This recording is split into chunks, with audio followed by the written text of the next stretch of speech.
think so. That's exciting. Got Hey, the cord in the wrong spot. Jessica, change of you need to scenery. move. Where am I moving? Oh. Well, that would have been. So wait, is she all the way on the end? People, we're trying to figure this thing out. We're just out here trying to function. I didn't even bring the notebook. Yeah, move and get adjusted. This is going to be a wonderful show. I can't wait. This is exciting. Right here, Tigers football practice. Oh, me? Oh, I got a shirt too. Okay. Well, thank you. Are you going to take your shirt off to put your shirt on? We were just talking about me taking the shirt off. So. This is a professional program, CJ. Well, we're going to get the shirt on in a professional manner. Are Jessica, we? very much so. Are we? I'm overdue. I was waiting until the start of football season. I think this is a better moment. I don't think you're ever overdue. I feel like it's been, when's the last time I took it off? I've lifted it. I haven't taken it off. Oh, you mean overdue for that? Yes. Yeah, I think you went all summer. Yeah. Which is honestly pretty impressive. Thank you. Thank you. That's on growth. Hashtag That's on growth. maturity. Hashtag mature. Hey, probably a conversation we should have had before the show. What? After this little countdown, are we just going straight into this thing? I'm pretty sure we're going straight in. Or are we taking our normal break? I think we're doing it like normal. I love having show meetings live on air. It's one of my favorite activities. You could have came and had breakfast with us. I had to go and we change could my have talked shirt. about that. Your shirt didn't get down here until after I got back from breakfast. That's true. I did skip the breakfast. I'm telling you what, football players get I don't have time for best breakfast. bread. Oh my gosh. Oh, if I was a football player, I'd be a guard so I could eat. Who's the fattest on the field? I'd be that player so I could just eat That can be your constantly. first question to Ryan Silverfield. Hey, Hey. who's the fattest guy on the football field? Which position is the fattest on the field? I need to know so I can aspire to be that. That's so I can all just I eat. want to be when Oh my I gosh, it grow was so up. good.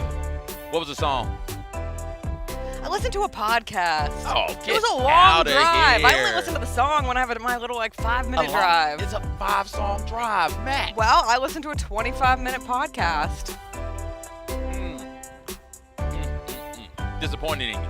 I know. I'll be better next time. Please. 1% better every day. What is up, everybody? We have a change of scenery this morning. We are at Memphis Tigers All Access Day here on Grind City Media. We are at the Billy J. Murphy Athletic Complex. Memphis football practice is going to get started at 9:05. We are gearing up for the 109th season of Tigers football here in Memphis, and we have such an exciting day ahead. Here is the plan. Before we get started, I'm going to set up the whole day for you. So on our show, the Jessica Benson Show with CJ Hurt, we are going to be joined by Ryan Silverfield. We are going to be joined by Memphis women's soccer head coach Brooks Monaghan, and we are going to be joined by Memphis football legend DeAngelo Williams. He joins our show each and every Wednesday. Usually I say, who knows what we're going to talk to DeAngelo about, but today we're going to talk about Memphis football, his expectations for this season, some of his past memories here at the U of M. That will be our show, and then on the Gary Parrish Show after us, he is going to be joined by Memphis Athletic Director Dr. Ed Scott. He is also going to be joined by Mike Davis, assistant coach for the Memphis men's basketball team. It has been a very busy week for Penny Hardaway and the crew with some roster additions. And then on the Chris Vernon Show, he's going to be joined by QB1, Brendan Lewis, named quarterback 1 for the Memphis Tigers this week. He'll be able to have a chat with him. And then Ryan Silverfield's going to come back around and end all of this on our Inside Access Memphis Tigers Football Day here on Grind City Media. I'm Jessica Benson. I'm joined as always by CJ Hurt, who is out of the glass. You're out of the box. Out of the box. Finally get to go on one of these little trips. A trip? It's like 20 minutes. You gonna go to break?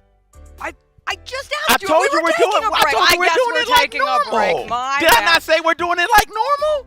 We're Good taking a Lord. break. We'll come back. We're talking Memphis football. It's week 0 of college football season. Memphis kicks off next week, week 1. We'll be right back here on the Jessica Benson Show with CJ Hurt.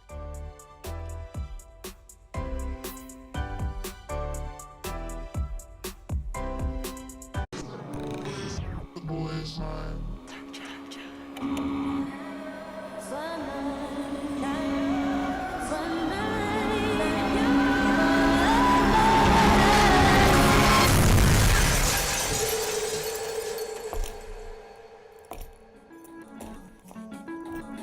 You ready? I've been ready. What are we waiting for?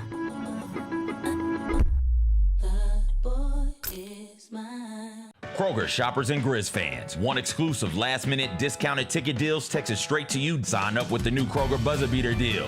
Fans can sign up by texting Grizz to 636-479 Or visit your local Kroger store in the Delta Division and scan the QR code. By signing up, you agree to receive recurring automated promotional and personalized marketing text messages from the Memphis Grizzlies. Consent is not a condition of any purchase. Message frequency varies. Message and data rates may apply. Shinedown. Dance Kid Dance Tour. Live in Memphis. FedEx Forum, Saturday, August 30th. With special guests, Bush and Morgan Wade. Get tickets now at livenation.com. Shinedown, live in concert. For more, visit shinedown.com. Coach Thorpe, to his credit, also taught me, like, just simplify your game. Like, it doesn't have to be difficult. You don't have to do all the up and under stuff. Like, he always talks about getting to the second box. My biggest thing is just do what I can to make the right play. It doesn't, if it ends up in a shot, it does. If it ends up in a pass to an assist, it does. Shooting 72% is credit to, I guess the work I put in and my coach is helping me. The Chris Vernon Show, live on weekdays at noon on YouTube at Grind City Media and the official Grind City Media app. You get to the main event, and you hear the crowd. There's some rumblings in the crowd. Here we go. They say, "We want truth." I love how John Cena said when they were chanting, "We want truth." You can't handle the truth. There you go. I loved it. He takes the knee off, boom. Takes the mask off, boom. And it's our freaking truth. God, man, he cost John Cena the match. Tune in to Grind City Wrestling weekly on the Grind City Media app and on the Grind City Media YouTube channel. Let's check the over-under totals. Alabama, Georgia, and Texas all at 9.5. LSU, Ole Miss, Tennessee at 8.5. I love Ole Miss over the 8.5. I think Ole Miss can win 9. But Ole Miss, they're gonna, Ole Miss, they're gonna lose to Arkansas week 3. But they could go 9-3. Like Ole Miss winning 10 games they always is always pull some like crap like that. Ole Miss winning 10 can seem a bit of a stretch, but they can win 9. They're gonna lose at Kentucky week 2. The Odds Couple, live at 2 p.m. on YouTube at Grind City Media and the official Grind City Media app.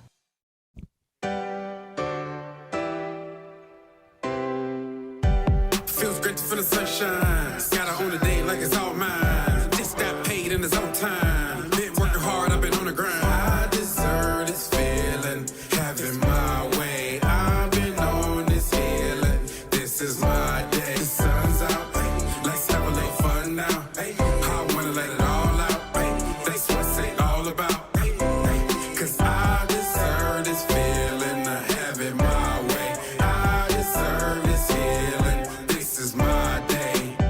Grind City Media presents The Jessica Benson Show with CJ Hurt. Live from the Grind City Media studios on YouTube at Grind City Media and the official Grind City Media app. What is up, everybody? Remember We how are to here. do a show. I'm out of my normal seat. It's been a minute since we did a live show. A minute since we did a field live trip. show? We did a You know live what I show mean? An yesterday. on-location show. I'm just excited to see. It smells like football. It does. It smells like I smell grass. It does. I eat turf. Yeah. It's beautiful You eat here. turf? No, I I-E. I heard I-E. What does IE stand for? Are you taking your shirt? I got to pick the cool. Look, they gave me this cool shirt right before the show got started. We get invited to someone's house, and the first I thing make myself you do at home. is take off your shirt and change into your Memphis football shirt. I got so excited because they gifted us these Memphis football shirts when we arrived this morning. I put on the long sleeve because I feel like a coach. You know, coaches always wear the long sleeve even when it's 800 degrees. My shirt is tucked in, actually. Thank you. It's tucked in. I'm ready to go. I'm ready for another Memphis football season. You're now ready for a Memphis football season. Your shirt is also tucked in. Where are you going? Oh no, not the walk. Not the. Do we even have cameras that can get your walk? Of course we do.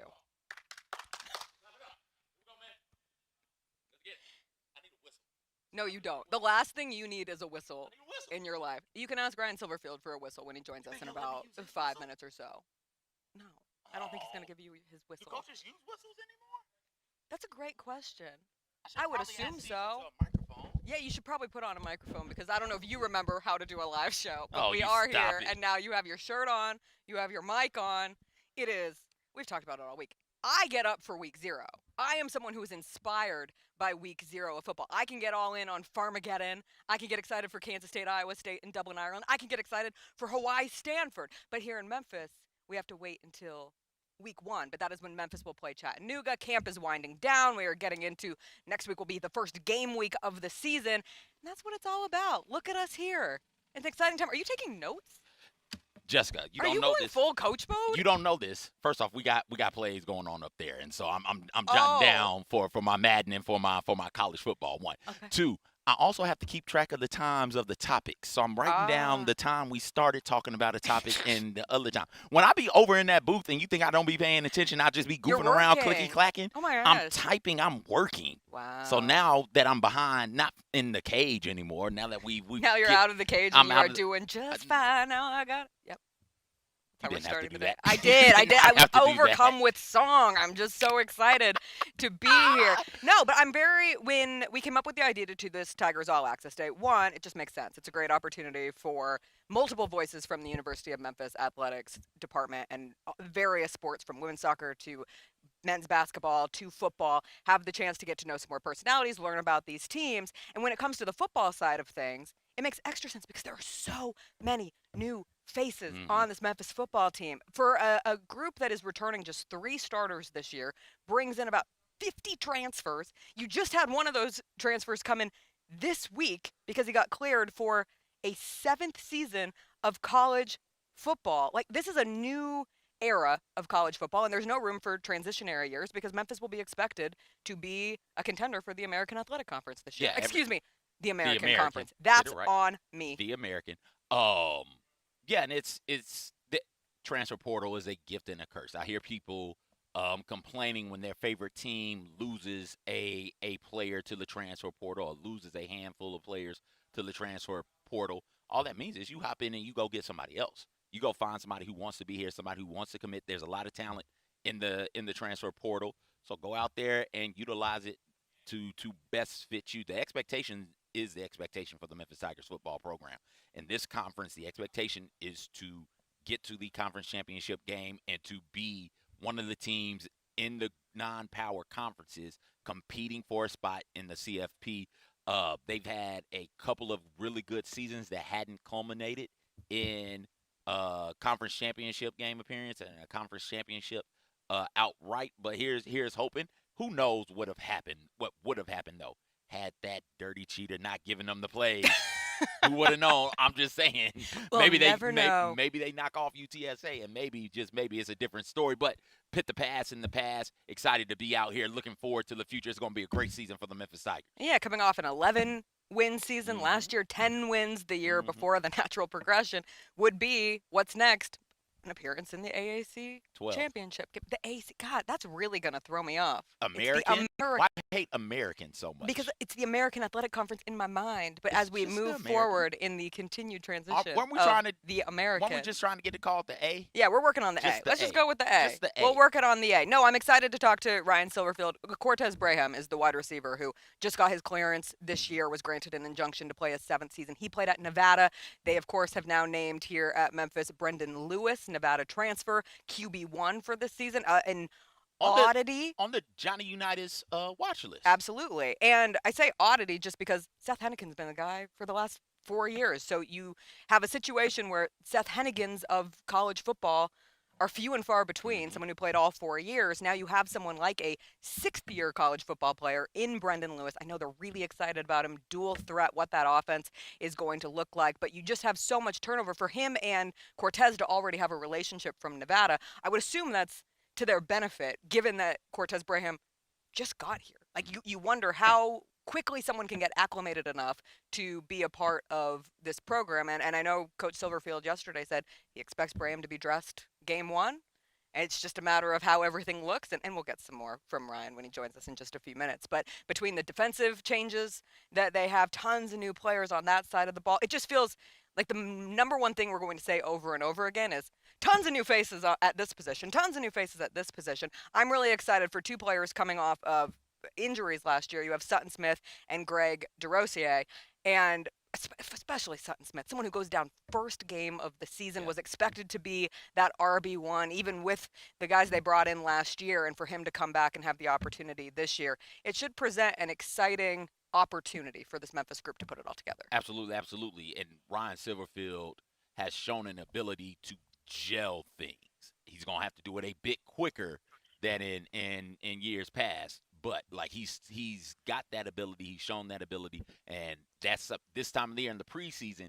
It is sure how much talent do you have on roster when you're talking about expectations and predictions, prognostications, and things of that nature. But it's also, hey, how good a coach is this? How good a coach are you? Are you a coach who I can trust, having very little like information, having very little film on this iteration of your team, very little, no film on the iteration of your team because you ain't played a game yet. So how much can I trust you? And I think Ryan Silverfield has shown the consistency. Although he's void of a conference championship, I still think he's shown a consistency that makes him the best coach in the American, one of the best in the nation. Well, let's bring him in. Because what's the holdup? Why wait any longer? Ryan Silverfield, coach of the Memphis Tigers, entering his sixth season as head coach. Jacob is in our ear telling us coach is ready, but coach is standing over here. Why didn't one of you tell us coach was ready? Jenna was. Jenna was. Okay, you saw it. Coach Silverfield, how you doing, man? We will let Oh, my gosh. Do I get on the knee? I think you're ready to coach, Don't, oh, God. Now that whistle, I think we're going to get that ever so elusive compliment. I love how you dared to question, do they still use whistles? I didn't know if they did or not. I thought we'll be at practice, so we blow it, they'll be stopping. It'll all be about it. I'll try not to blow it during practice, coach. I didn't know. I thought, things have changed in this world. You think about where we were when I was playing football way back in 2004 or something like you're that. washed. Like, I'm way washed. You're old. Just like we did with Cortez, we're going to grant you another year of Coach, eligibility. We were just Another talking year about of this. eligibility. Let's do it.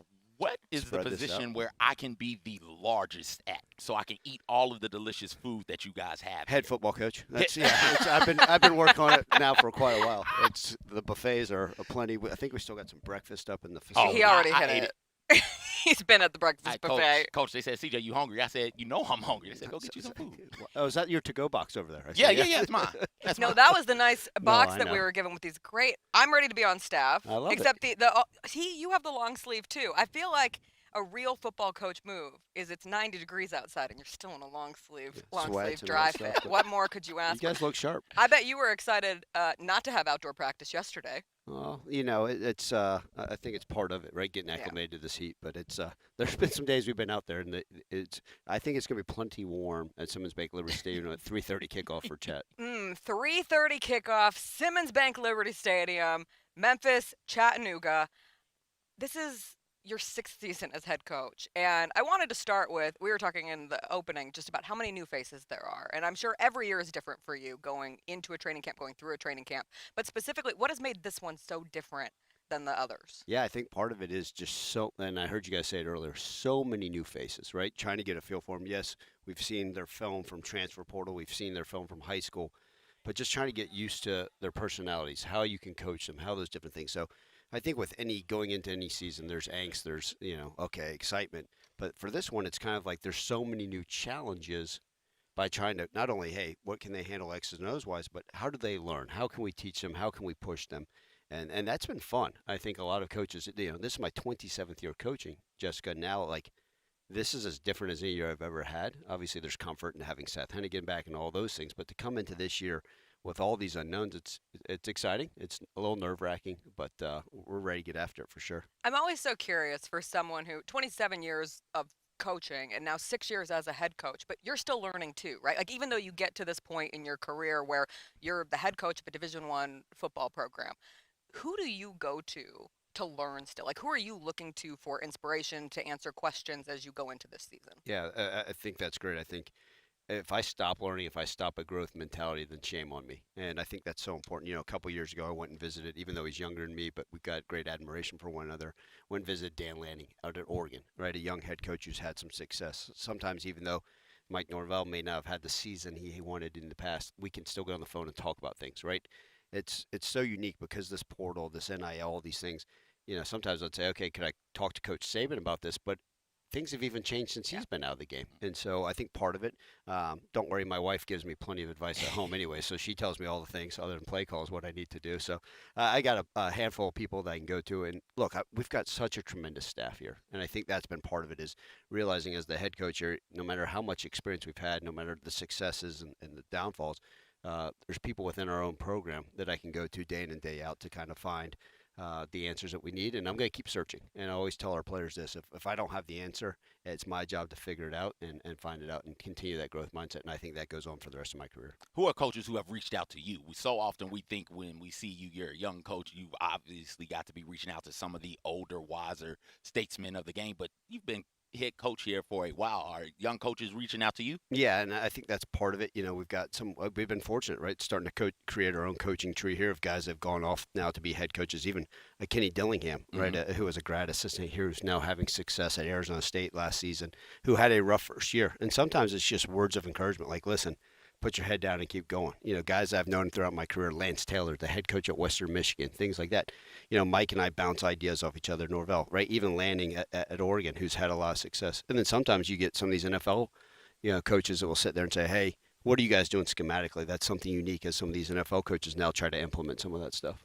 You talk about, someone like even a Nick Saban, one of the greatest to ever do it. There are now situations that he would be wildly unfamiliar with. And I think if you told Nick Saban, hey, you're going to get a player, you're going to find out he gets an injunction to play a 7th season in college football. You're going to find out a couple weeks before the season.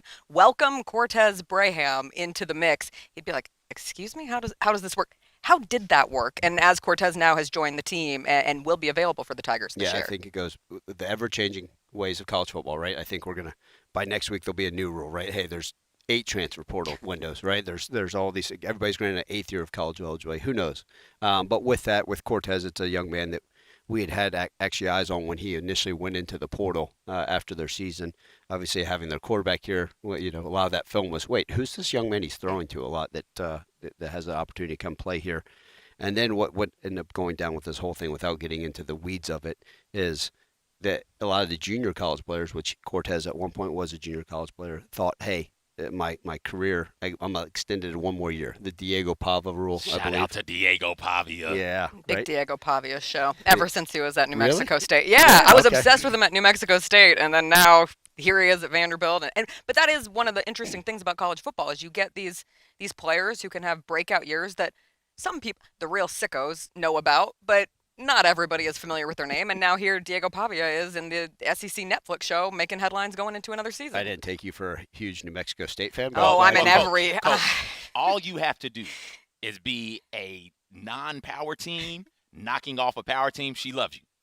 She It's loves true. you. She loves all of That's that. why she's It's in been my in my blood. corner for a while. It's you know? true. Yeah. She said we got That's one why this more was to always do. a natural fit. Absolutely. That's why she asked for the whistle. So CJ, we Yeah. got to get to her. She said she's gonna. You got to finish You up the can show. pry- She's going to. check this out. You can pry this whistle from my cold daddy. Yeah, once you gave him that whistle, it was is never mine. coming back. I know you've said, so Cortez will be able to dress for game 1. Correct. Obviously, things take time. Just realistically, what do you expect from him early, but then also what could he become throughout the season? Sure, he's an intelligent young man that's working really hard at it. So it gives him a chance to at least figure out the playbook sooner than later.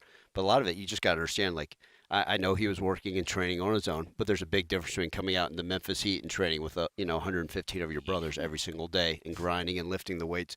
I don't know too many LA Fitnesses and places like, no knock on them, Snap Fitnesses that have a weight room that look like ours. So whatever he was doing, I'm sure it was great, but to build that conditioning, to go out there and be able to contribute at a high level. Now, do we expect him to play? Sure. What's that going to look like? I think every week does that, gain gradually. And plus the trust and the confidence in this offense. And what else are we doing, right? Or do we have other wide receivers that are stepping up? And does that hinder him? Or is he one of those guys, hey, we've got to get you in the game because you're a difference maker? So we'll take it just like we do with any of our players. We've seen it no different than like these freshmen. Hey, we're probably not relying on them. Now at the end of the season, you guys saying, wow, this young man had a breakout season. People want to know what this offense is going to look like. You've named Brendan Lewis, quarterback 1, transfer from Nevada, playing a 6th season of college football. But I'll just ask you straight up, what is the Memphis offense going to be this season? I think, people keep saying it is, are you totally changing what you've done? Are you guys going away from, what you've been?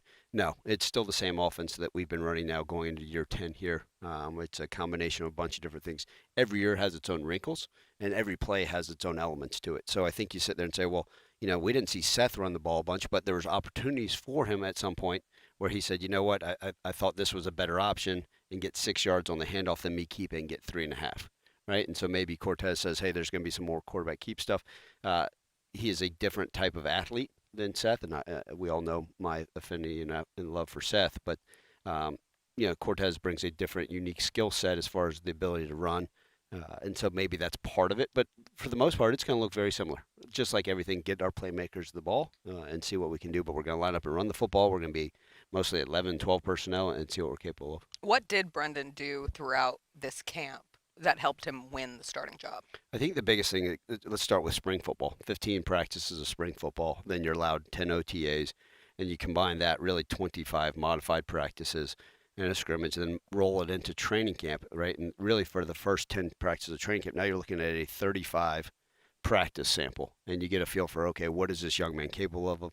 And look, our other quarterbacks are great. They could easily been name the stars. Arrington Maiden and A.J. Hill easily could be the starting quarterbacks at the University of Memphis, without a doubt. And then Brendan Lewis was just really consistent. And I think part of that is the ability. He's played a lot of college football, and people will sit there and say, well, statistics weren't great, his record wasn't great. And sure, that's our job, is to put those playmakers around him, put him in the right places, make sure the play calling is where it needs to be in order for him to have success. How do you handle that quarterback room with your other two? As you mentioned, highly skilled, could start somewhere else perhaps, but right now just happened to be behind a guy who's played 6 seasons of college football. Yeah, for the last 2 years, it was easy. Hey, Seth's our quarterback. I didn't have to come out on the Jessica Benson show and say, hey, by the way, Seth's our quarterback. You'd be like, no kidding. Thanks, moron. I would never. But I think now going into this year, we already knew the offseason, what's life like, post Seth, and what will that look like moving forward, and just getting that answer.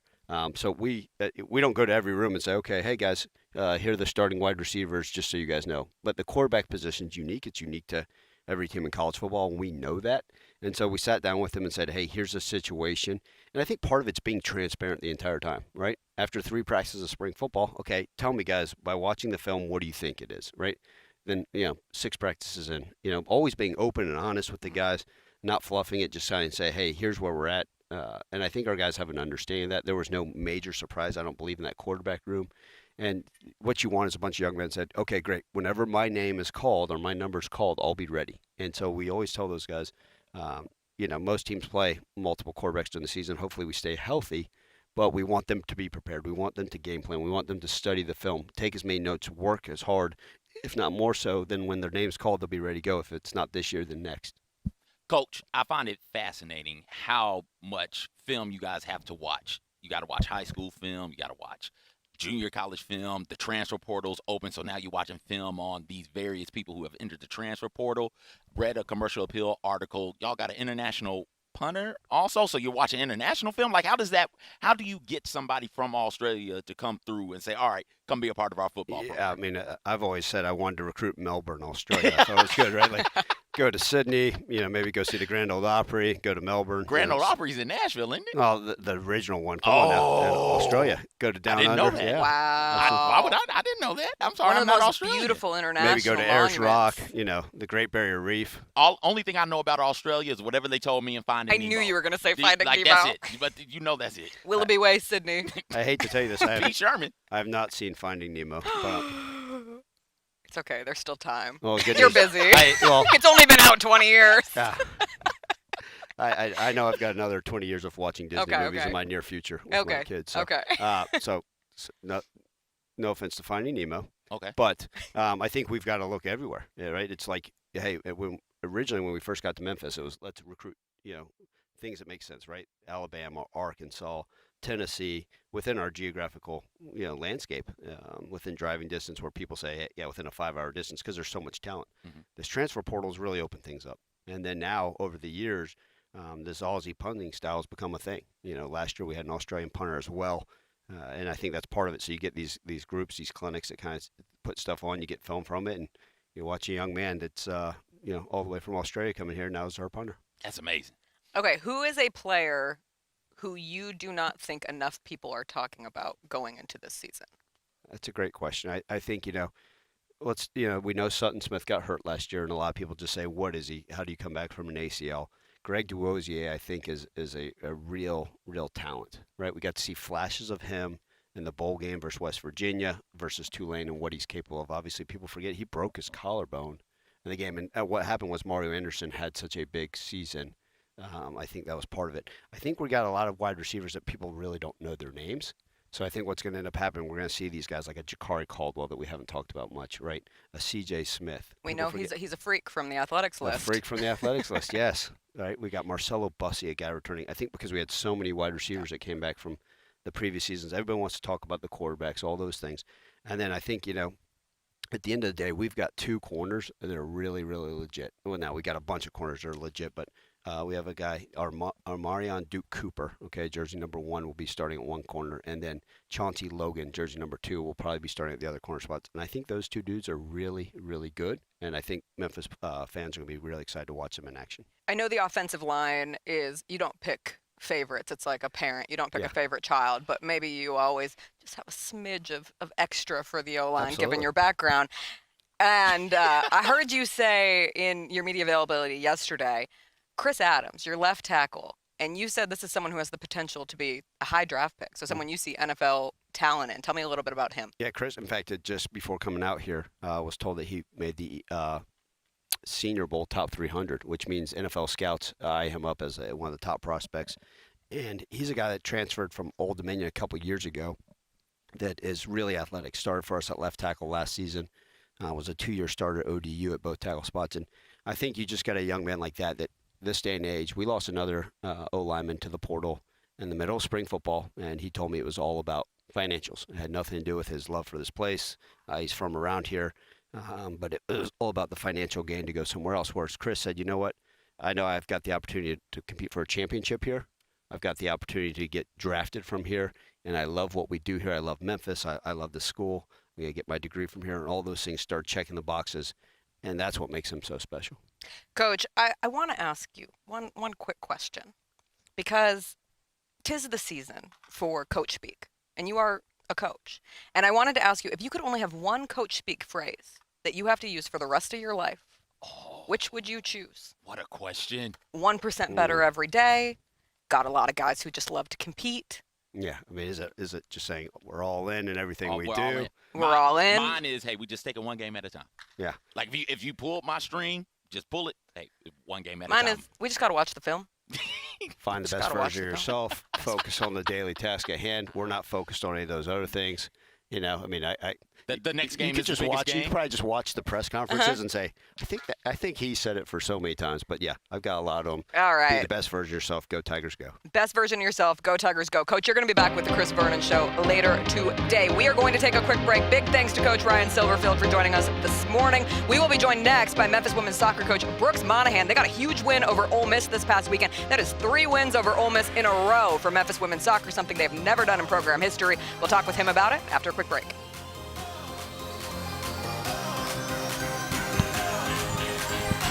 Preseason Box to Row Coaches Poll has come out. Jackson State sits there at number 1. This is the 3rd time in the poll's history that Jackson State has been the preseason number 1 team in the nation. And then Tennessee State being at 5, that really surprised me. Get all of your HBCU sports and culture news by tuning in to HBCU Huddle with CJ Hurt and Mike Wallace. New episodes drop every Thursday on grindcitymedia.com, YouTube, and Spotify. Grizzlies fans know it's the team that gives you the edge. Big River Steel does too. And much like the Grizzlies have recruited legendary talent, we want you to be part of our team. Are you ready to be part of something legendary? Then visit www.bigriversteel.com. That's www.bigriversteel.com.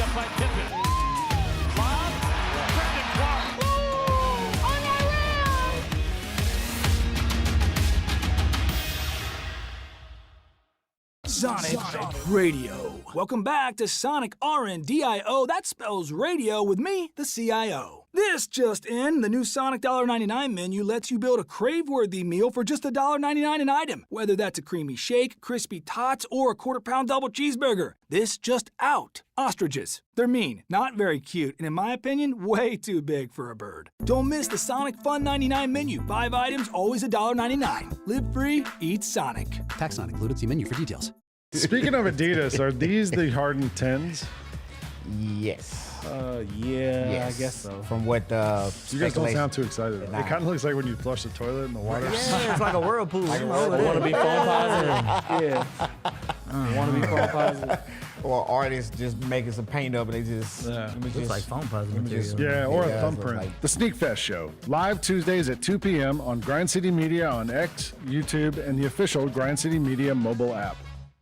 Scotty Scheffler ran away with the Open Championship this weekend. My God, this guy, he's not real. Have we reached the point with Scotty Scheffler where you don't have to care a thing about golf, but you still know there's a dude named Scotty Scheffler who is awesome at it? He is solidified himself as one of the greats in the sport. At this point, probably of all time. The Gary Parrish Show, live on weekdays at 10 a.m. on YouTube at Grind City Media and the official Grind City Media app.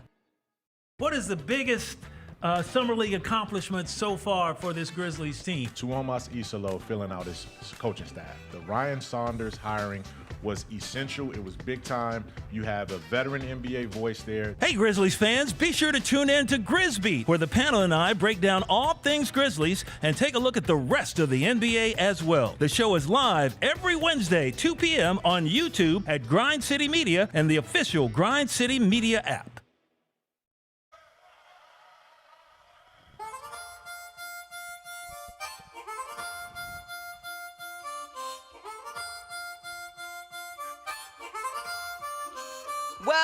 Welcome back to Tigers All Access Day on Grind City Media. A big thanks to Ryan Silverfield for joining us this morning. He is also going to join the Chris Vernon Show later on this afternoon. But we are so excited for our next guest here at the Billy J. Murphy Athletic Complex. It is the legendary coach of Memphis women's soccer, Brooks Monaghan. He joins us now. Yeah. Feels like a tradition at this point.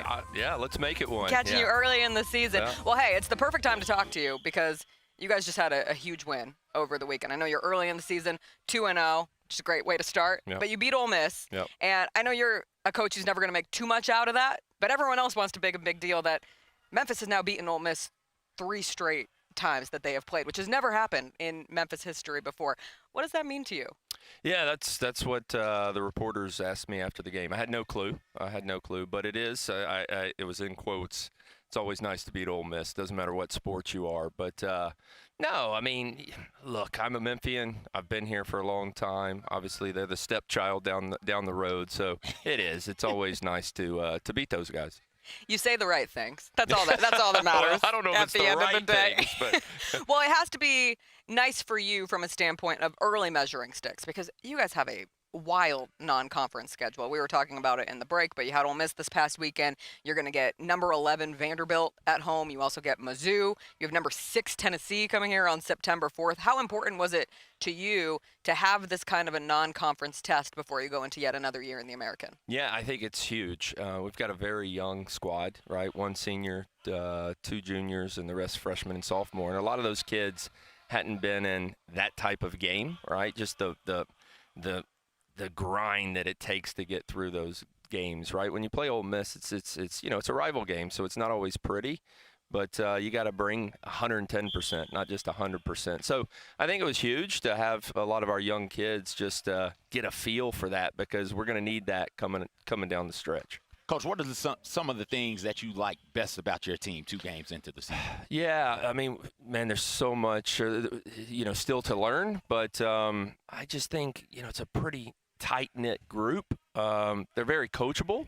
But it's just, man, I've coached a lot of teams, but it's just the feel of the group, man. They're just, when you have a group that's really close, you can do special things. And I'm not here to guarantee special things. It's too early, but it's just nice to have a group that's really all in. And I would say up to this point, we feel that they definitely are all in. You've mentioned this youth, Mm-hmm. youngest team in program history with 13 freshmen, 12 sophomores, 1 junior, 1 senior.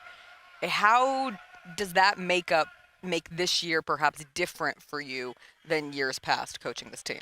Yeah, I mean, every year you got to kind of start over because every year, the team is new. But this year, it's just you got to have a little bit more patience. I don't have a lot of patience, so that's not easy for me. But it's just, it's all about the fine details. And some of these young kids, they're not, they come from big clubs, and most of them are the better player on the clubs they come from. But when you step up a level, it becomes more about the fine details. So it's really just kind of quote unquote beating that into their heads, but the big thing is just patience, and you, as a coach, you've got to be realistic, right? You want it all right away, but with this group, it's going to take some time. But like you said, I mean, you play to win, and we're 2-0, and hopefully we can keep it going. With just 1 senior, you decided to knock out senior night, game 1, which you don't see all that often, but why was that the direction that you decided to go? Yeah, that's experience, right? Because senior day there's a lot of emotions that can go into it. And, probably, years ago we've been burned a few times because it became more about, the seniors and senior day. It's very important, but it's always the team comes first, right? And so we've just kind of made that a tradition over the last few years. And, knock on wood, I don't think we've lost on senior day in a long, long time. You mentioned getting players from various clubs who were the best player where they were at, especially from the youth standpoint. And you've always had an international presence on your roster, but this year includes a freshman from Real Madrid in Nahia Morales. Yeah, Naya Morales. Close. Thank you. Spent 4 years, though, at Real Madrid in their academy, and now plays here at the University of Memphis. What was her recruitment like, and just kind of what's the runway there for her? Yeah, I mean, for us, it's don't leave a rock unturned. Like you said, I mean, we've been very international over the years, and we just, a lot of these kids kind of have their quote unquote agents, right, that send stuff out. And, she definitely caught our eye. But, she's a talented kid. She's one of many, one of several talented internationals. But, we all have heard of that club and stuff. But college soccer, every country plays a different style. And college soccer is different than professional soccer, right? The substitution rules are different, and it's just a grind, and you got to kick each other. So, it takes time for these kids to learn. She's on the right path, but she's still adapting to the college soccer style. Coach, you're one of the more interesting people we get to talk to on this show. We do it about once a year, and it's always one of my favorite conversations to have. What did you do in the off season? How did you spend that time getting away from some of this? Yeah, well, I didn't always do what I wanted to. I've got an 8 and a 10-year-old, so I did what my wife told me to do mainly. But, I don't, I always say I'm half coach, half redneck. I get down to our farm, get to do a little hunting and all that stuff. That's what you were waiting for, I was waiting on you to bring it up, baby. How is the farm, man? So it's good. Okay. Again, having an 8 and 10-year-old, you don't get down there as much. I bet you've seen Finding Nemo. What's up? You seen Finding Nemo? I've seen all of them several times. What's your favorite? Ryan Silverfield hadn't seen it. Yeah, you got to get Ryan Silverfield in front of a screen with Finding Nemo. I feel like there's a lesson to be learned there, right? Give it time. Just keep swimming. Just keep swimming. Give him time. He's gonna. Yeah, trust me. Do you have a favorite kids movie with kids that young? Is there one that you've particularly enjoyed watching with them? No, but you know what? We're making that step 8 to 10, so it's kind of like that balance. How Happy Gilmore 2 came out. Okay. We're like can't, and so that's what we just watched. Oh yeah. Oh, you did. Yeah, Excellent. yeah, Did they love it? They loved it. Did you tell them about the first Happy Gilmore? Did you say, hey, if you like this one, let me show you the first one? Yeah, we've watched that one too, right? Man. Wife's trying to pause and fast forward certain moments, but I had my nephew over. Yeah. He's 6. He's a man at this point. I was like, yo, we're going to watch some Major Payne. My wife immediately stopped that, took the remote. No, we're not watching Major Payne. Your nephew, right? Yes. Just wait till it's your son, right? So there's a big difference. Different level of, and also the wife being like, no, we're not watching it this early. I think we need to get you a jersey that says half coach, half redneck. I'll take it. I will wear it with pride. Getting back to the half coach part of it all, who are some of the leaders on this year's team that people should keep their eye on? Yeah, Ashley Henderson, Finley Lavin, they're both juniors. They are our captains. But, you know, and I could go on and on about these kids, right? Not only are they great players, but I think they make it easy for everybody else because, you know, I've just basically addressed the team and said, look, just follow these two. And, you know, that's one of the reasons you asked me how's the team doing and whatnot. Obviously, I say, you know, that we still got a lot of, you know, growth in front of us. But, you know, I think that's one of the reasons the team is doing so well is because of the leadership we have. Do you feel like you've had a lot of experience in this, and I was listening to Coach Silverfield speak on it yesterday. We talked about all the new faces in the football program, and yet he said this is one of the closer groups going into a season, and it's always so interesting, like what defines closer, what makes a group work closer, and we are getting ready. CJ blew his whistle, of course he did. Let's get it. But from your perspective, like what makes that easier? Is it just having two people who are, as in the state of your captains, older, have some experience? Is it particular personality types? I think every year is different. I mean, I always describe it as I've got a big box with a lot of little boxes inside, and how many players does it take to check all those boxes when it comes to leadership? And those two check them all, you know. But it's I will tell you this, you know, people have asked, and we've been blessed to win a lot of championships, and people are like, well, how do you do it? What's the secret sauce? And I can honestly go back and look at every year we've won a championship, we've had very good leadership. And most of the years that we haven't, we've maybe struggled in that. That's not to knock any individual. That falls on me, but that's the dead honest truth. For you, I know one of the exciting things going on with this team right now is the evolution of the Liza Welford Fletcher Stadium, and construction on that has started. What is the latest? I've heard fans this year, they're making their way through it because the committed fans are going to be there no matter what, bringing lawn chairs, bringing towels to sit on, blankets to sit on. What's that been like? It's been great. We've had some great crowds, and people are bringing their lounge chairs, right? I mean, against Ole Miss, it was a wonderful crowd, and you know, you couldn't see the track because it was filled with, like you said, blankets, lounge chairs, or whatever. And it's, for my message to them is be patient because, you know, what's coming is going to be amazing. Yeah, it's pretty exciting to see all this happen. Obviously, all the demo is started.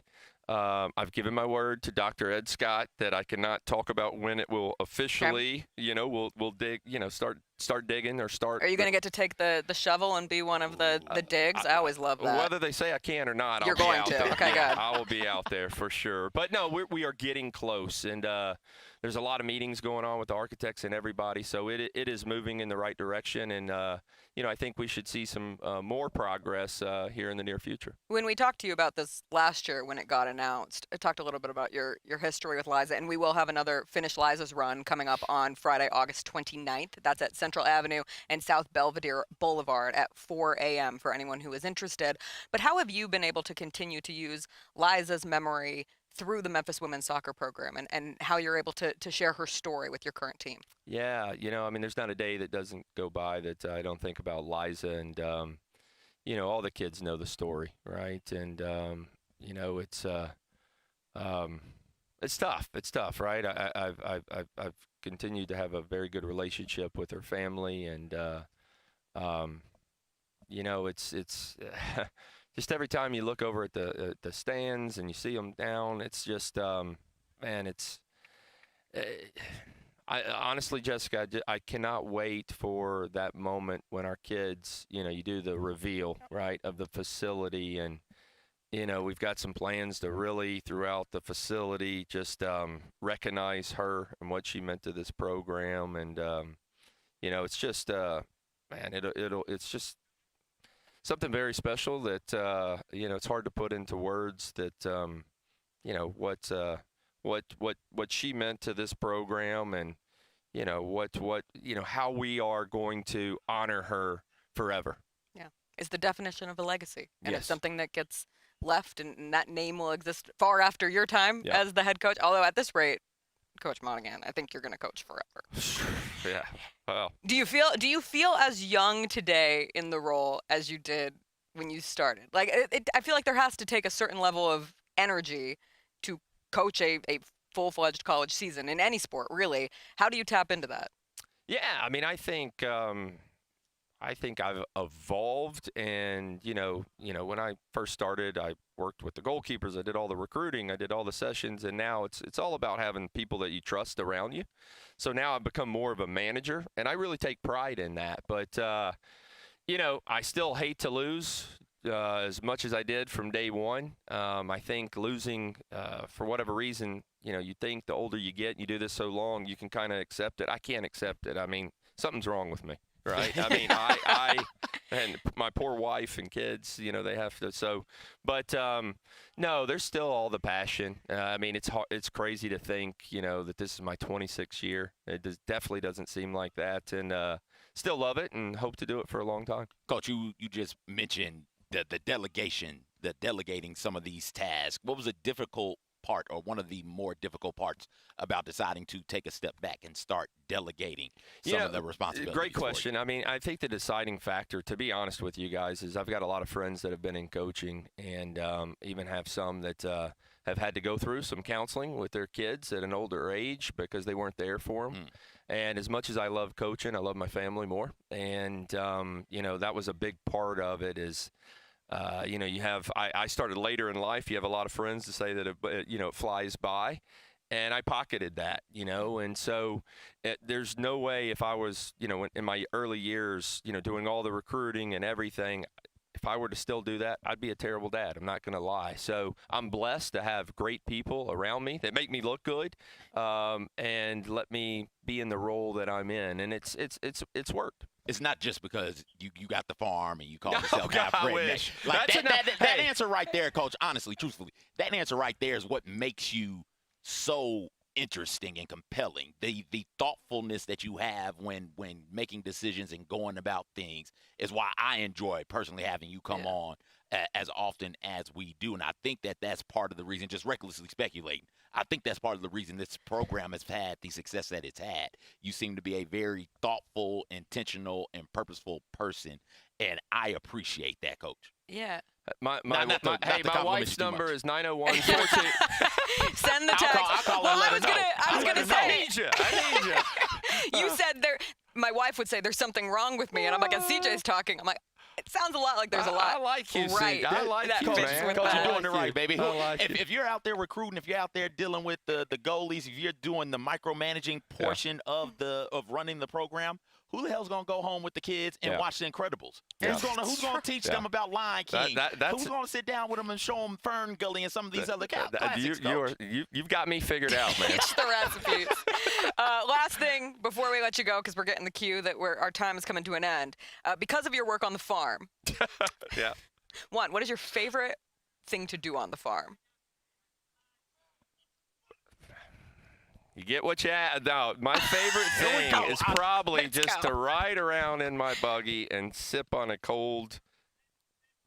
I'll just leave it at beverage. There we go. It could be anything. Fill in the blank. Just it's a to Mad take Lib. it all in. Listen, when you What's pull, the buggy situation? When you pull through, when I say buggy, you're going to probably think a horse and buggy. It's not that, right? It's like a side by side. Come on, give me some credit. I know what a farm buggy is. Okay. No, but honestly, when you pull through the gates, we all need to slow down in life. And when you pull through the gates of the farm, and maybe we'll have everybody out to the farm one day. Another field trip? Life just moves a little bit slower, and we need that. Man, I think that's a perfect way to wrap it up. Slow down a little, get in the buggy, sip a beverage. But it's not farm time. It is go time. It is game time. It is season time, and we we look forward to following the journey of the Memphis women's soccer team this season. Coach Monaghan, thank you so much for being here. We look forward to catching up with you sometime again soon. Yeah, thanks for having me. We will take a quick break here. When we come back, we are going to be joined by a Memphis Tigers legend, DeAngelo Williams. I've been alerted the locker room is the DeAngelo Williams locker room. We'll get his take on that, his take on the upcoming Memphis football season, plus some memories from along the way. That's still ahead here on Tigers All Access Day on Grind City Media.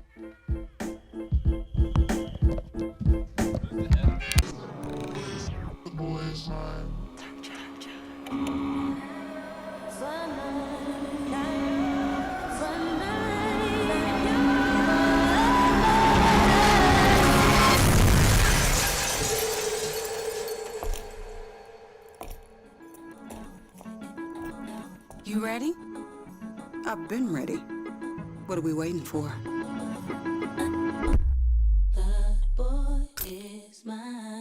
Kroger shoppers and Grizz fans. One exclusive last-minute discounted ticket deals texted straight to you. Sign up with the new Kroger Buzzer Beater deal.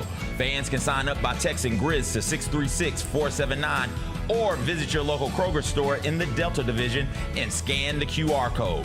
By signing up, you agree to receive recurring automated promotional and personalized marketing text messages from the Memphis Grizzlies. Consent is not a condition of any purchase. Message frequency varies. Message and data rates may apply.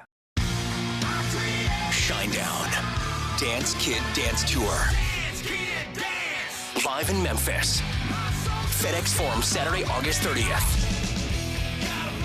With special guests, Bush and Morgan Wade. Get tickets now at livenation.com. Shinedown, live in concert. For more, visit shinedown.com. Speaking of Adidas, are these the Harden 10s?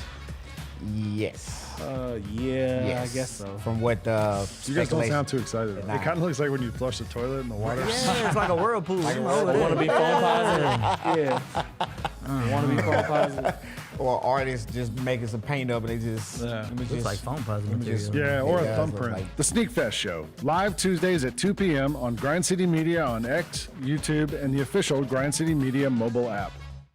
Scotty Scheffler ran away with the Open Championship this weekend. My God, this guy, he's not real. Have we reached the point with Scotty Scheffler where you don't have to care a thing about golf, but you still know there's a dude named Scotty Scheffler who is awesome at it? He is solidified himself as one of the greats in the sport.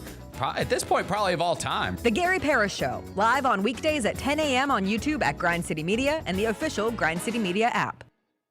Let's check the over-under totals. Alabama, Georgia, and Texas all at 9.5. LSU, Ole Miss, Tennessee at 8.5. I love Ole Miss over the 8.5. I think Ole Miss can win 9. But Ole Miss, they're going to, Ole Miss, they're going to lose to Arkansas week But they 3. could go 9-3. Like Ole Miss winning 10 games They always is pull always some like crap like that. Ole you Miss know? winning 10 can seem a bit of a stretch, but they can win 9. They're going to lose at Kentucky week 2. The Odds Couple, live at 2 p.m. on YouTube at Grind City Media and the official Grind City Media app. Preseason Box to Row Coaches Poll has come out. Jackson State sits there at number 1. This is the third time in the poll's history that Jackson State has been the preseason number 1 team in the nation. And then Tennessee State being at 5, that really surprised me. Get all of your HBCU sports and culture news by tuning in to HBCU Huddle with CJ Hurt and Mike Wallace. New episodes drop every Thursday on grindcitymedia.com, YouTube, and Spotify.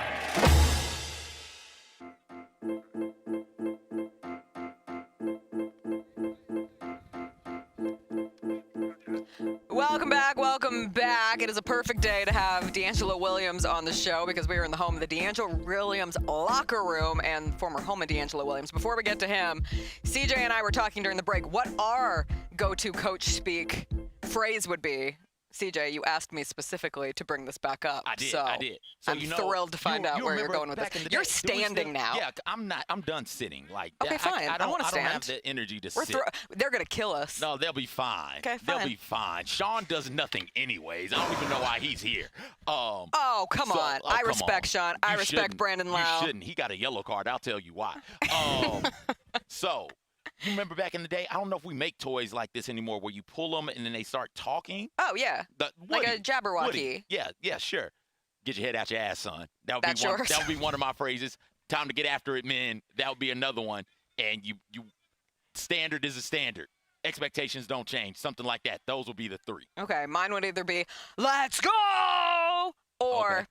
it's okay, it'll be better next time. That's not a real coach. It's okay. It's That's okay. not a You'll do real better next coach. time.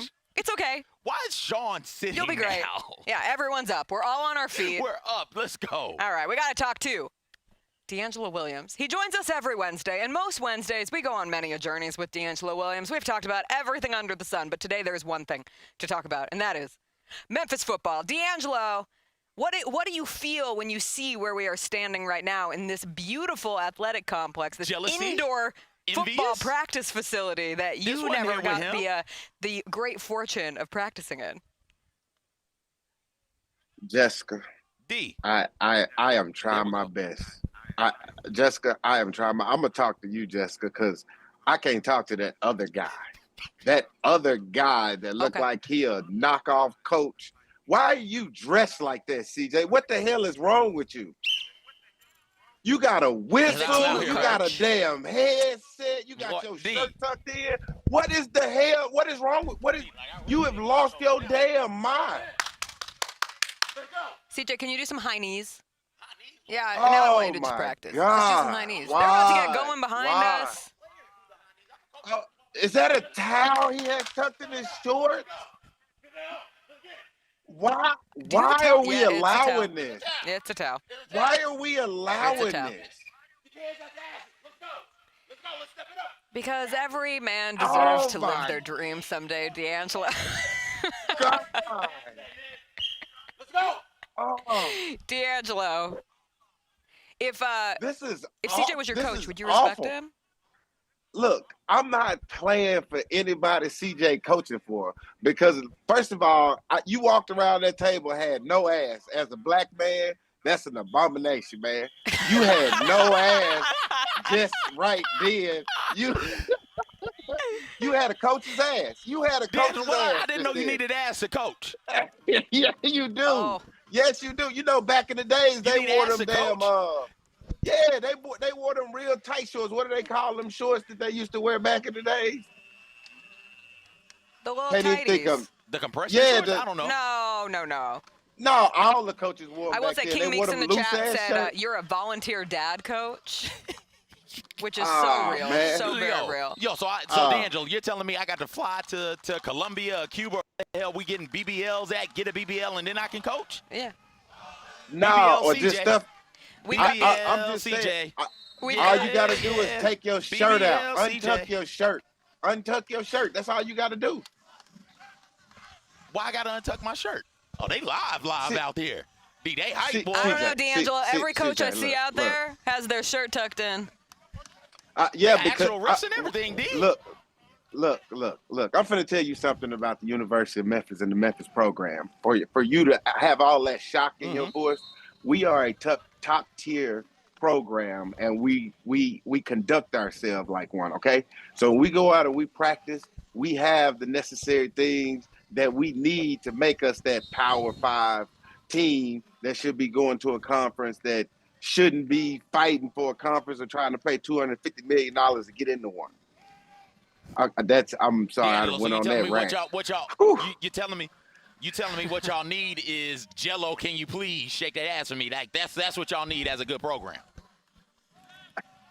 Look, man, all I'm saying We have a is slight delay, so you got to give it like 5 seconds. Okay, I got you. Yeah. You got to understand, back in the days when you had the University of Miami, or they called the U, it came with its situations. You had Uncle Luke for some reason. All I'm saying is, hey, if there's a connection, there's a connection. Okay, DeAngelo, I did really want to get your take on this facility, and you're right. It is top-notch, top dollar. This is my first time in the indoor practice facility since it was built. The last time I was in the Billy J. Murphy Athletic Complex, it was January 2020, coming off the Cotton Bowl. Ryan Silverfield was getting promoted to the head coach position because I was still in local news, coming to practice all the time, coming out and doing media availabilities. Now I've just seen it from afar in coverage and gone to the games as opposed to having to work the practices. It's beautiful in here, DeAngelo. Like, it is truly top of the notch. I am so impressed. What did you think when you first saw this? So I have to say it was a little bit different for me because I know what the prices were. So I knew it was going to be nice. just you based put in off on the it? price. Huh? Did you put in on it? Did you give a little piece of change? That's the only way you can get your name anywhere on any university in the in North America or South America. It's for you to you got to put your money where your name is. But it wasn't even that, though. Did you choose the locker room? Hustle up, Benny, No, let's go. I think it was kind of one of those things where they just kind of. I mean, that's where it fell at. I was giving some money anyway because of the university, and them helped mold me into the person that I am and was today, or is today. It was just me just kind of giving back, making sure that, that it was a little bit. I am really trying my It's okay, best here, DeAngelo. CJ. CJ's just yelling in look, the background. No, it is really, it's really bothering me because he looked like a knockoff Coach Tomlin. That's who he looked like. He looked like a Timu Coach Tomlin. Timu Tomlin. Halloween. How have we not called you Timu Timu Halloween, I'm Tomlin? going as Mike Tomlin this year. Timu Tomlin, right here, right now. Let's go. What There is going on right now? Let's go. He has a soccer jersey on. Everyone's amped, D'Angelo. It's football season. This is ridiculous. This is ridiculous. Listen. I just want to make sure that we make mention of this right here. I want to make mention of this right here, and I really want to talk a little bit of football. Even last year, y'all going into the season, y'all did not do any live telecasts from there. Y'all didn't do anything. So now this year, when we pick to go undefeated and go to the playoffs, possibly win a playoff game, y'all want to show y'all ass up and report live and do all these things. CJ want to be a makeshift coach. We know it ain't nothing in that cup, CJ. Ain't nothing in that cup. Stop acting like you sipping something out of that damn cup. There's nothing in the cup, CJ. You don't even got real drinking mannerisms. You ain't even got real drinking mannerisms. It's all types of good stuff in that coaching cup. There's a lot of stuff to replenish my electrolytes before I go out there on the field and sweat it out, yelling at people and stuff like that. There's all types of minerals and vitamins and stuff like that in there. D'Angelo, don't do me dog. Not the vitamins. Vitamins. You know how I do. Okay. I just, it's crazy. D'Angelo, why you got the whistle in your mouth? What do you need a whistle for? No, you don't. Why do you have a whistle in your mouth? Why? He gave it to me. Why did he what give I'm supposed to do? you? Not have the whistle? And see, and this is what I be telling him. I told him his only. No. That's why I told him his only drawback as a coach is giving people that he don't know whistles and allowing them to think that they could be a coach. And you Ryan Silverfield. Wait. Ryan Silverfield, no red flags except that he gave CJ a whistle for today's practice. Yeah. All right. We have some requests from the chat. The chat would like to hear DeAngelo Williams actually speak about some of these things. I just want to know, am I not the only man he's ever given a whistle to? I don't know. Has he given it No, to other people? I'm unclear, but for today you are special. For today you are 101. You know how many damn whistles he got to give out to people like you? He's like a pilot. He's like a pilot giving out wings for little kids flying for the first time. Ryan Silverfield just gives out whistles for the wannabe Timu Tomlin of Grind City Media here. Okay, D'Angelo, going into this season for the Memphis Tigers, like you said, expected to do big things in the American every year. This team now is in a place of expectations. No matter how many players are turned over, no matter how many new faces, if you're Memphis, you better be competing for the American in a spot in the AAC championship game. What do you see when you look at this year's Memphis team, and have you spent any time around this team so far this season? Well, I have spent some time around them. It's going to be a very interesting season, and it's going to be interesting because I don't think as a Memphis Tiger fan, and I'm not talking about from a player, I'm talking about a Memphis Tiger fan. Our issues and our Achilles heel has always come on the defensive side of the ball. And it's been one of those things where I've broken the many TVs, I've lost the many remote controls. I have really cussed the air in that space in my clubhouse where I have to, at the end of some games, be like, you know what, I'm sorry. I go back to, and I don't know if anybody's ever made this statement about watching Memphis football, or you'll know who the coaching staff was. If I see one more damn bubble screen, I'm going to go through this TV and I'm going to choke everybody on this damn coaching staff. Yes. So I finally got the bubble screens out of my system to now it was something else. But it's great being where we are in the American, but there's a lot of pressure that comes with that because there's a lot of teams that left. And those teams that left went on join bigger, better conferences. We were all, as a fan base, upset, like, hey, why didn't we go? But now here's our chance right now. Every year we're going to be picked to be a top of the conference. Can we stay at the top of the conference and be their representative? Because now if we can, then now we can go to another conference. Our thing is like CJ was saying earlier, like, okay, once we get to the playoffs, okay, we can say we're good, we're American Conference good, but are we conference to conference good? I think that's a good measuring stick. You want to be top of the American, the A, as we're calling it, but then other conference good represents not just making it to the playoff, but competing in the playoff. But I think you really nailed it. Whistle out Obviously, his mouth? No, he cannot. It is glued to the inside of his mouth. Okay, there he goes. He took it out. You followed instructions. God. It fell out after I blew it. He's putting it right back. It's coming back in, baby. Hey, DeAngelo, do you ever remember a memory of the hardest practice you ever had here at Memphis? Or was there a day that was just so hot? Like, what do you think of when you think of your time practicing here at Memphis? Okay, I could tell you my favorite practice. Can I tell you my favorite practice? Because it kind of, it was all, it was kind of, they're all kind of one and the same. All right, so mat drills were always the worst. When you had to get up at like 5:30, like you had to be out there like 5:30. It was snow and ice and stuff like that on the ground. Those were always like the hardest like workouts. But my favorite practice was also like I hated that practice because it was, I'll tell you how it went down. So this day was supposed to be like my day off because we had like practice or whatever. And it was my day off, and like the defense was talking, and they was crushing our offense. I'm talking about crushing our offense. And like when they was crushing our offense, they wasn't talking to like the coaches or anything. Like they was talking to me, and like it got real personal.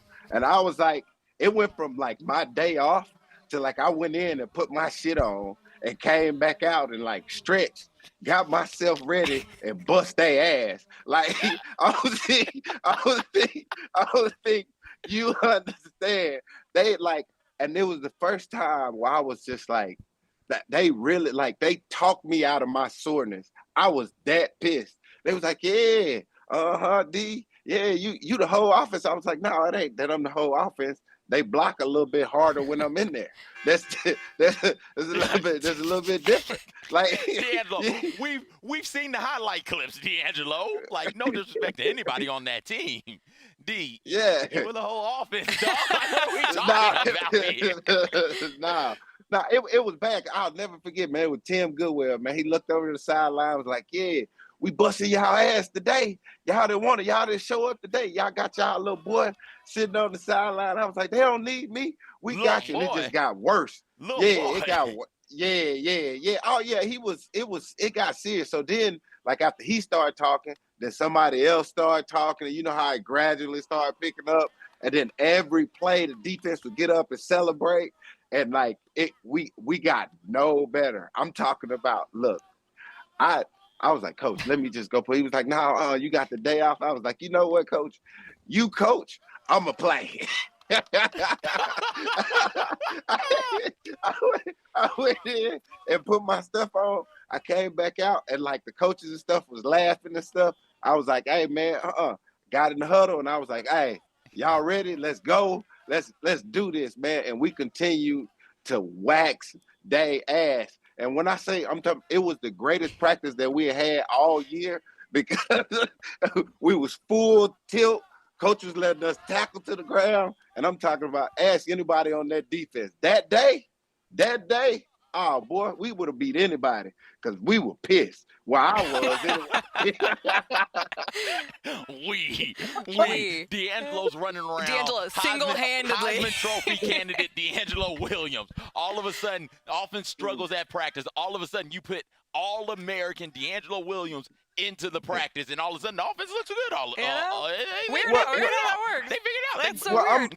They block a little bit harder when DeAngelo's in there. What they did, I'm gonna tell you what I mean. I'm gonna tell you what I mean. Like the old linemen would always tell me whenever they was like, "Yeah, we take our break when you come out here." I mean, that's usually you never really come out, so we don't really take a break. So when you do come out, you know, like normally like a quarterback gives gifts to their offensive line. The offensive line gave gifts to DeAngelo Williams. They're like, thanks for making our job a little easier there, buddy. Appreciate it on this one. DeAngelo, you mentioned mat drills were one of the things you hated the most, and practicing in the cold. We're in the thick of summer, so I think most people would say they're hating practicing in the heat right now. What was your favorite drill to do at practice, though? Like, what was the one you look forward to? Coaching. That was my favorite drill. When it was that time to stand over to, like, when I say coaching, I'm talking about when you and individuals and you get a chance to learn something, not where you learning on the fly. I'm talking about when you're going through these drills, you're learning why you're going through these drills. Like, hey, why is ball security? Why am I holding this ball high? Why am I holding it low? Why am I spinning with pressure? It teaches you the fundamentals of the game. So when you're in the game, you know how things work. Like, you're like, oh man, I know why I just did that, because I spun with the pressure. Or it blows my mind how many times I'm at a game and I'm yelling inside shoulder, and somebody walk over to me and like, what are you talking about? I'm like, what? Do you not know football? And I'm on the sideline now coaching what the hell an inside shoulder is. So now after I say inside shoulder, they use it. They pick up the extra 3 to 5 yards. And they was like, man, that's pretty cool. Where you learn that from? A coaching drill before practice? But that's where your true coaching comes in. That's why having a coach like me matters. Like me. Right. You said it. I agree. CJ, you said it. Look, everybody CJ, heard it. That's not what I said, CJ. That's not what I said at all. That's disrespectful it to really the craft. Is. If anything, you one of those coaches out of Tyler Perry movie. Timu Tyler Perry Tomlin? Is that what I am to you? That's what it is. People, everybody. Forget it. You Up, look downs, like, everybody, up, down. You could be on that. You know when Kevin James played Sean Payton in that really bad Netflix show? You could be an assistant coach on that stuff. Okay, Devin's back to doing burpees.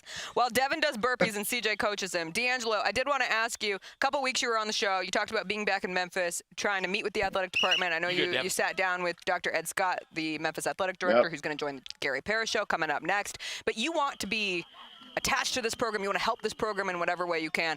Did you have any insight on how you're going to continue to do that, or just tell people also why that was such an important thing for you to do right now? I would like Dr. Scott to talk. You should ask Dr. Scott that question. Okay. I think that'll be a really good question. I'll ask Gary to ask him. Oh, why don't you guys get y'all are there? You want me to hit him up and see if I can get him on the show? Like what time? Yes. Tell him to come in the next 3 minutes, one DeAngelo. question and one question only. It'll be like a teaser question. In 3 minutes, if you text him, he comes right back on. DeAngelo, since you spent some time in Pittsburgh, I wanted to ask: have you had an opportunity to talk to Calvin Austin at all, as he's now wide receiver 1 with the Steelers? I know he's going through this injury. Is it just cool though to see another Memphis Tiger on that roster playing for Coach Tomlin? It's always great seeing a Memphis Tiger playing for a OG Memphis Tiger. And I know his coaching style is very similar to what CJ really wants to be as a coach. So he understands what it is that Coach Tomlin brings to the table as a coach, and how his coaching style is beneficial to everybody there, because he's straightforward with his coaching. He's, hey, I got 2 dogs, 1 bone, and only one of y'all gonna eat this week. So figure out which one it is by your practice habit. Standard is a standard. Nobody's going to feel sorry for us, DeAngelo. Nobody's going to feel sorry for us. Got to go out here and we got to take care of business like men. We're a bunch of men in this locker room. We got to go make it happen because we're men, and the standard is a standard. Yeah, I love it because he'll say a whole bunch of stuff and never answer the question. And I'm like, oh, that was a cold-ass answer. But no, but when you're in the middle of it, you're just like, oh, he's spitting. And then you get out and you're like, wait, did he say anything? He didn't say anything. That's the makings of a great coach. It is. Say a whole bunch of nothing and sound very like, oh, yeah, man. Like, because he said something one time and I go, I don't even know what the hell you just said, coach. Hey, Coach Tomlin, real quick, can you talk to us about the injury at your guard spot? Yeah, we got injuries. Nobody's going to feel sorry for us. Standard is a standard. We got to find somebody else to go out there and get the job done, because at the end of the day, the job's got to get done, and I got to do it. Like, what, Mike? Next man up. What the hell was that? You didn't tell us anything at all. What's the status of the injury? What's the comeback? That's that's how you talk around it. Difficulties that you're going to have. It's just nope. Not giving you anything. DeAngelo, do you have any games circled on the schedule that you're planning to come to? I'm definitely coming to the Arkansas game. I figured. Damn right. I'm definitely coming September to that 20th. game. I'm coming to the Arkansas game. Yeah. I'm going to the Arkansas game. And I got to tell you my favorite Coach Tomlin quote. Obviously, it's the standard standard for you. Is that your favorite Coach Tomlin quote? love the standard is the standard. It just says everything without saying anything. So we were sitting around, like, been a couple of the players, and we was talking about, like, coaches and stuff getting fired. And it was around one of the times where they were talking about, hey, you know, should Coach Tomlin get let go or not? And, like, we were kind of all, like, talking, and he walked in, and it got quiet. And I was like, y'all don't get quiet. He can sense that shit. Like, this is a really smart coach. Like, we gotta change it. So we can't stop talking. So when we stop talking, he goes, so what y'all talking about over there? And I go, oh, coach, when they was talking about, you know what I'm saying, you been on the hot seat and, you know, all the other coaches and stuff. And then everybody got up and left. And so he came over there and he was like, I love this business. And I go, all right, coach, you know, I can tell you love this business. He was like, those that's in this business, let me see how he said the quote. It was those coaches that are in this business or something. And he was like, the ones that are not in this business. And like after he said it's the winning. It's the winning. Yeah. This is a business. This is a winning. This is a business of winning. Those who here are winners. Yes, and those who aren't here are in the business of winning. Right. So he said my that. favorite after he said it, he kind of got up and like winked at me and rolled on. And he was, I checked, and so after he kind of winked at me and he said that, I kind of did a little research on him. He never had a losing season. And I was like, well, shit, okay, coach, way to bang on me and not know you was banging on me. I imagine the Mike Tomlin wink is almost as good as the Mike Tomlin quote. My all-time favorite when he was on that rant, he was like, we do not care. We do not care. And it was all about like hype going into a season and expectation. He's like, we do not care. It became a TikTok sound for a while. It came back in the circulation. He's great with the isms. We asked Ryan Silverfield, like his favorite coach speak. If you were a coach, DeAngelo, what would your phrase be? Like, what would your saying be? It'd be bad. It'll be profanity laced for sure.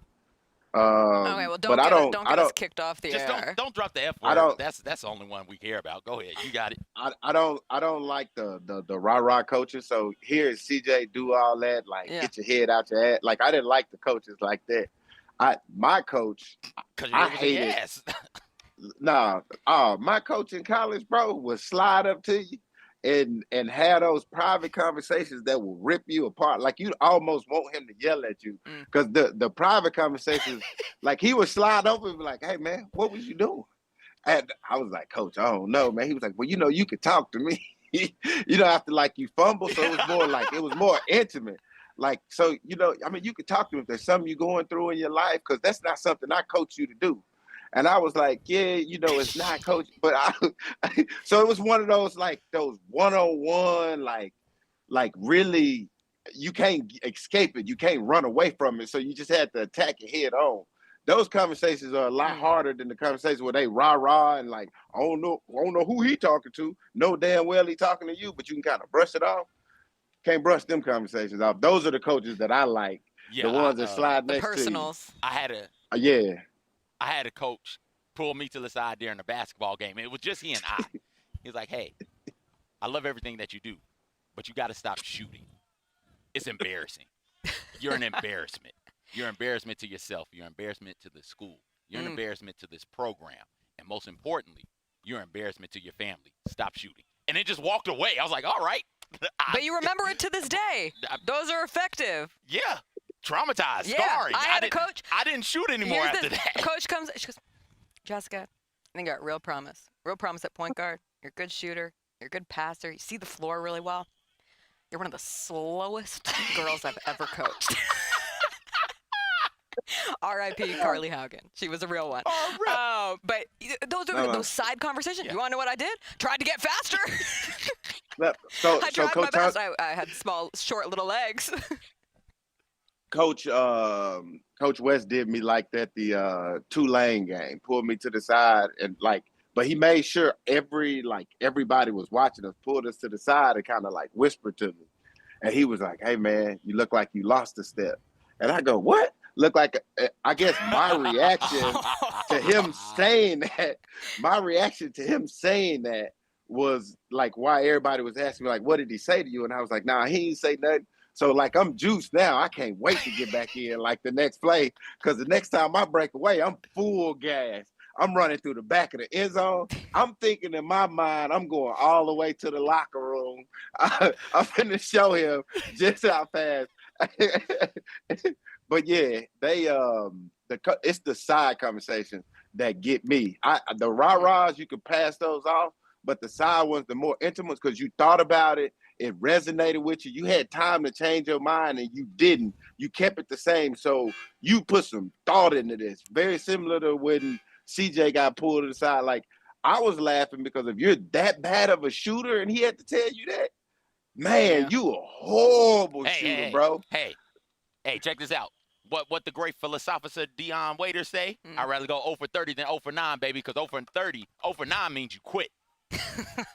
We got to take a break, baby. I know. DeAngelo. Got a break. Before we got to go, before we let you go, real quick, what's your record prediction for the Memphis Tigers this season? Let me get past the Arkansas game, and I got to get past the Arkansas game because we're early. It's early in the season. We're still trying to find out our identity. Are we going to come out? Are we going to be that run team of the past and have that run pass option? Or is this going to be one of those teams that we just solely rely on the pass and use the passing game to get our run game going? So it just depends on what our identity is going to be this season. And once we choose that identity, sticking with it throughout the season, no matter what other teams throw at us. All right, DeAngelo, look forward to going on many Memphis Tigers dog walks this season with you. Yeah, I'm so glad y'all do this one time. CJ will not have a whistle in his mouth. Yeah, I can't take this. Keep this whistle for maybe it's just happiness. I don't know. I don't like his happiness. Maybe that's what it is. I want to wave something. Oh. Thanks. All right, bye, DeAngelo. Oh, my Gotta God. get a sweat towel. You got that. That's that barbecue towel. Yeah.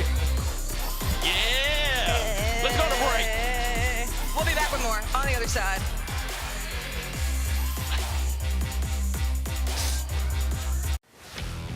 Let's face it, there's a lot of trash talk in basketball, but the great teams let their performance do the talking. Like Ford F-150 with Pro Power on board, a class-exclusive industry-first feature that turns your truck into a mobile generator and leaves the competition speechless. Ford F-150, official truck of the Grizzlies. Greatness starts here at your Mid-South Ford dealer. Class is full-size pickups under 8,500 pounds, GVWR.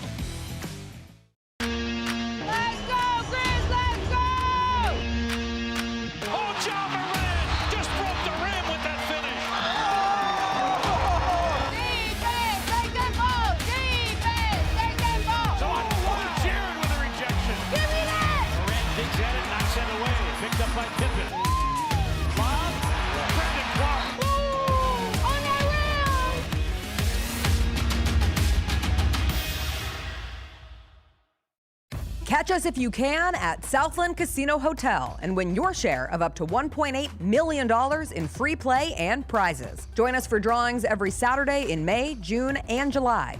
Each month, over 900 winners will take home free play or drive off in a new car or motorcycle. Be there for all 6 grand finale drawings and try to catch us if you can, only at Southland Casino Hotel. Must be 21 up. Play responsibly. For help quitting, call 800-522-4700. You get to the main event, and you hear the crowd. There's some rumblings in the crowd. Here we go. They say, "We want truth." I love how John Cena said when they were chanting, "We want truth." You can't handle the truth. There you go. I loved it. He takes the knee off, boom. Takes the mask off, boom. And it's our freaking truth. God, man, he cost John Cena the match. Tune in to Grind City Wrestling weekly on the Grind City Media app and on the Grind City Media YouTube channel. Did you know the Grizzlies were going to try to get up and get you? No, I have no clue. I thought the Grizzlies loved me when I worked out because it was like super fun and everything was, just natural. We were just having a conversation. It wasn't like said, what's your favorite color? And, we just like, interview, First date type vibe, yeah, it wasn't interview questions. It was just like, hey man, how you doing? Like, and it was just real easy to talk to him. It was real easy to talk to Coach Thomas. The Chris Vernon Show, live on weekdays at noon on YouTube at Grind City Media and the official Grind City Media app. What is the biggest Summer League accomplishment so far for this Grizzlies team? Tuomas Isalo filling out his coaching staff. The Ryan Saunders hiring was essential. It was big time. You have a veteran NBA voice there. Hey, Grizzlies fans, be sure to tune in to Grizbeat, where the panel and I break down all things Grizzlies and take a look at the rest of the NBA as well. The show is live every Wednesday, 2 p.m. on YouTube at Grind City Media and the official Grind City Media app. You let me do my job, Sean. Goodness gracious. Yes, I know to play the music. Gosh.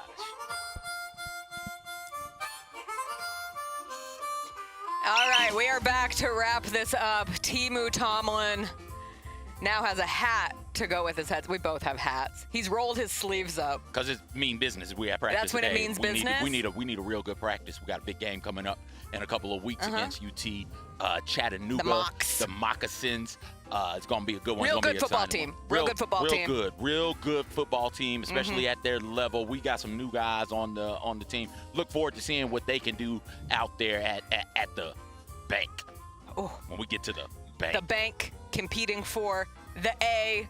We are coming up with all of the shortened acronyms in this world. But no, this has been awesome. Big thanks to DeAngelo Williams. Big thanks to Brooks Monaghan, and big thanks to Ryan Silverfield. I look forward to hearing Coach Silverfield later on in the show. We're going to have the opportunity. Chris Vernon's going to talk to Brendan Lewis, QB1, so a little bit of a chance to get to know him better going into this season. More on the defensive side of the ball, which is a place where they have 6 new linebackers, 10 new defensive backs.